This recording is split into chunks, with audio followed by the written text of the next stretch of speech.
ज्योतिष प्रेमियों का बहुत बहुत स्वागत और अभिनंदन। आज के कार्यक्रम में आप सबको राधे राधे। फटाफट चर्चा कर लेते हैं देवगुरु के राशि परिवर्तन पर।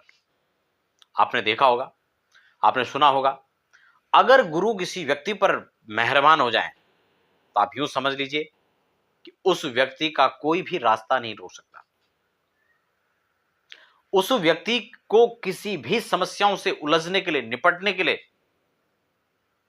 तनिक क्षण भर में वहां से निकल जाएगा। देवगुरु धन के कारक हैं, संतति के कारक हैं, विद्या के कारक हैं, आपकी बुद्धि के कारक देवगुरु हैं। और जब ये 2024 में मई से लेकर के और 25 तक जो ये परिवर्तन करेंगे, कैसा प्रभाव रहेगा 12 राशियों पर। प्रत्येक राशि पर हम लोग चर्चा कर रहे हैं। क्रम से हम लोग 12 राशियों की बात करेंगे और कैसे प्रभाव देने के साथ साथ किस प्रकार की सावधानियां आपको बनाकर रखनी होंगी, किस प्रकार की संभावनाएं आपके जीवन में बन रही हैं कि जो 2024 से 2025 के अंदर पूर्ण होने वाली है। डिटेल में चर्चा करेंगे, प्रत्येक राशि पर चर्चा करेंगे। आपकी लग्न राशि और चंद्र राशि दोनों के आधार पर आप इस कार्यक्रम को देख सकते हैं, लेकिन आपकी जन्मकालिक राशि जो है, चाहे वो नाम राशि हो चाहे जन्म राशि हो, आप उसके अनुसार इस कार्यक्रम को देख सकते हैं और इसका लाभ ले सकते हैं। चर्चा को हम विस्तार से आगे बढ़ाएंगे। इससे पहले एक निवेदन भी रहेगा, अगर आप पहली बार चैनल पर विजिट कर रहे हैं तो चैनल को सब्सक्राइब करके बेल आइकन प्रेस कर लीजिए। इसी क्रम में राशियों के चर्चा करते हुए हम वृषभ की बात करेंगे, यानी दूसरी राशि। वृषभ राशि के लिए इस गोचर काल को देखा जाए तो आपके लग्न भाव पर ही बनेंगे, क्योंकि देवगुरु का गोचर संचरण जो है शुक्र की राशि वृषभ पर हो रहा है, यानी आपकी राशि पर ही गोचर करेंगे। वृषभ राशि की वो जातक, क्योंकि वृषभ राशि एक स्थिरता राशि है जो आपके जीवन में कहीं ना कहीं स्टेबिलिटी लाने का काम करती है। विषम परिस्थितियों में धीर गंभीर रहने की एक प्रेरणा जिनसे मिलती है। कई बार ग्रहस्थितियां प्रतिकूल होते हुए भी, कई बार ग्रह स्थितियों या जीवन की कुछ परिस्थितियों के विपरीत होते हुए भी वृषभ राशि के लोग इसको हैंडल कर लेते हैं। जीवन के अनेक उतार चढ़ाव में भी स्थिरता लगभग इनमें देखी जा सकती है। लेकिन जब वृषभ राशि पर यह गोचर होगा, लग्न पर होगा, तो अति उत्तम है, क्योंकि केंद्र के बृहस्पति को किम कुर्वन्ति ग्रह सर्वे यस्य केंद्रे च बृहस्पति, जिसके केंद्र में देवगुरु आ जाते हैं वहां मंगल ही मंगल होता है। आपके तन भाव पर आकर के ठीक सप्तम दृष्टि से आपके सप्तम भाव पर जाएंगे और देवगुरु की अमृतमयी दृष्टि सप्तम भाव पर किन किन कामों को करेंगे, थोड़ा उसको समझ लेते हैं। क्योंकि सातवां भाव पार्टनरशिप का होता है। Love partner, life partner, business partner, सब कुछ आपको यहीं से देखना है। इसलिए सातवां भाव महत्वपूर्ण हो जाता है। इसलिए इस बातों का महत्वपूर्ण स्थान आपके जीवन में है, क्योंकि पार्टनर हमारे जीवन में जो सहयोगी हैं, जो सहयोगी बंधु वर्ग हैं, उसका एक अहम रोल होता है। आपके जीवन में सुख है, दुख है, उन सबको बांटकर चलना, सहयोग प्रदान करना। आपके चाहे जीवन साथियों, उनके साथ संबंधों की बात की जाए, और जिनके जीवन में अभी कहीं ना कहीं वो पार्टनर आए ही नहीं है, तो उनके लिए भी एक बहुत महत्वपूर्ण यह हो सकता है। क्योंकि जीवन में ये विवाह के योगों को अब यहां पर बनाने वाला है। जो लोग कहीं ना कहीं रिश्तों को लेकर के परेशान थे, विवाह के योग नहीं बन रहे हैं, तो फिर कहीं ना कहीं में कुछ स्थितियां ऐसी हो रही कि बीच में ही रुक जा रहे हैं। तो इस वर्ष के अंदर आपके लिए बहुत अच्छी स्थिति हो सकती है। आप अपनी कुंडली के आधार पर भी इसको चेक कर लें, लेकिन गोचर का जो योग बनेगा वो आपको विवाह में सपोर्ट करेगा। इसको नोट कर लीजिए।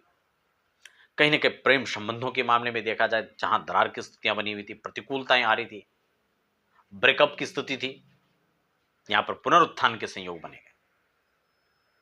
तो वृषभ राशि के लिए यह बहुत अच्छा अनुकूल गोचर कहा जा सकता है। और पांचवी दृष्टि तो पंचम भाव पर है। संतान पक्ष का लाभ मिलेगा या संतान पक्ष से लाभ मिलेगा, दोनों स्थिति में आपको बेहतर है। जो बेबी कंसीव के लिए विचार कर रहे हैं उसको लाभ मिलेगा। कहीं ना कहीं उनमें प्रॉब्लम हो रहे थे वो भी यहां पर सुलझते हुए नजर आएंगे। हालांकि डीप उसकी स्थिति क्या है वो तो प्रॉपर आपकी कुंडली के आधार पर भी उसको आप चेक कर सकते हैं, लेकिन मूल तो जो राशि का स्वरूप है, राशि को गोचर का जो एक फल है वो तो यहां पर इस प्रकार से दिखेगा। या फिर जिनके बच्चे बड़े हैं, पढ़ लिख चुके हैं, अब जॉब की तलाश में थे, एक अच्छी नौकरी की तलाश में है, उनको भी यहां पर खुशखबरी मिल सकती है। ये गोचर काल उनके लिए बहुत अच्छा हो सकता है। पंचम भाव को आपके धन कमाने का भाव के रूप में भी हम देखते हैं। एक नई अपॉर्चुनिटी आपके सामने है, तो कहीं ना कहीं साहित्य है, लेखन का कार्य है, वो किसी कार्य की गुणवत्ता को लेकर बात करें, कुशलता को लेकर बात करें, तार्किक तकनीकी व्यवस्थाओं को लेकर के बात करें, तो वो सब चीज कवि, कविता, संरचना संरचना, ये सब चीजें भी हम यहां से देख सकते हैं। इष्ट कार्य की समृद्धि, इष्ट कार्य की संपन्नता, इस सब लाभ को भी आप यहां से ले सकते हैं।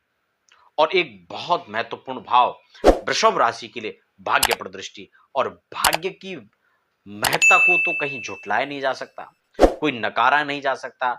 उससे कोई इत्तेफाकी ऐसा होगा कि जो व्यक्ति भाग्य को नहीं मानता है, कर्म की प्रधानता इसमें कोई शक नहीं है, लेकिन कई बार तो व्यक्ति कर्म से भी डट करके मुकाबला करने के बाद भी उसको भाग्य का साथ नहीं मिलता है। और जिस व्यक्ति का भाग्य मेहरबान है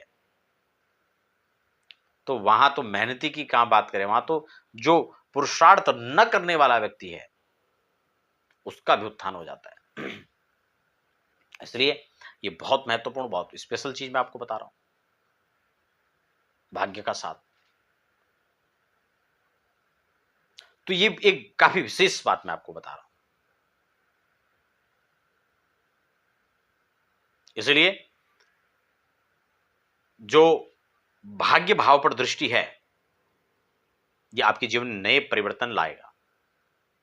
इस परिवर्तन के प्रभाव से आप आध्यात्मिकता की ओर रुचि दिखाएंगे। आप भ्रमण में भी, तीर्थ भ्रमण की ओर आप जो है जिज्ञासा उत्पन्न करेंगे, आपकी जिज्ञासा प्रकट होगी। और जब व्यक्ति तीर्थों में जाता है, जब व्यक्ति बड़ों का आदर करता है, जब ब्राह्मणों का सम्मान करता है, तो उसके भाग्य को अपने आप कोई बदलने से रोक ही नहीं सकता। तो कहीं ना कहीं वृषभ राशि के जातकों के लिए भाग्य प्रवर्तन का काम करेगा, इसमें कोई शक नहीं है। विदेश यात्राएं यहां पर संभव है, चित्त की एकाग्रता कही जा सकती है, बड़ों का आशीर्वाद कहा जा सकता है, ऐश्वर्य में वृद्धि होने का काम करेगा। विवेक से व्यक्ति काम करेगा, भक्ति से करेगा, मेहनत से करेगा। और जब इन सब चीजों का समागम होगा तो कोई रोक नहीं पाएगा आपको आगे बढ़ने से, चलते चले जाएंगे। जो पीछे छोड़ दिया उस पर नहीं, जो आगे गोल है, जो आपको अचीव करना है, वहां अपना फोकस रखिए। और वृषभ राशि के जातकों के लिए यह संयोग इस गोचर काल में वर्ष पर्यंत आप बहुत आगे, बहुत लंबी यात्रा कर सकते हैं, बशर्ते आपको चरैवेति सूत्र का पालन करना होगा, चलते रहना है। अपनी मेहनत में कमी नहीं छोड़नी, अपने कार्य कुशलता में कहीं कमी नहीं छोड़नी है, बुद्धि विवेक का पूर्ण इस्तेमाल करना है, बड़ों के सम्मान का पूरा ध्यान रखना है। और इन सब कामों के साथ जब आप आगे बढ़ेंगे तो वृषभ राशि के जातक 2024 और 25 के अंदर देखिए कहां आप पहुंचते हैं। बड़ी उपलब्धि आपके पास में हो सकती है, सतत प्रयास आपका रहना चाहिए। वृषभ राशि के जातक, वैसे तो वृषभ राशि के स्वामी शुक्र होते हैं, शुक्र से संबंधित स्टोन पहनना चाहिए, लेकिन यहां पर आप 7 मुखी रुद्राक्ष सिर पहनिए। क्योंकि मैं रिकमेंड इसलिए स्टोन नहीं करता हूं क्योंकि हो सकता है आपकी कुंडलियों के अंदर ग्रह स्थितियां कुछ और भी हो सकती हैं, आपको रत्न पहनना ही ना हो।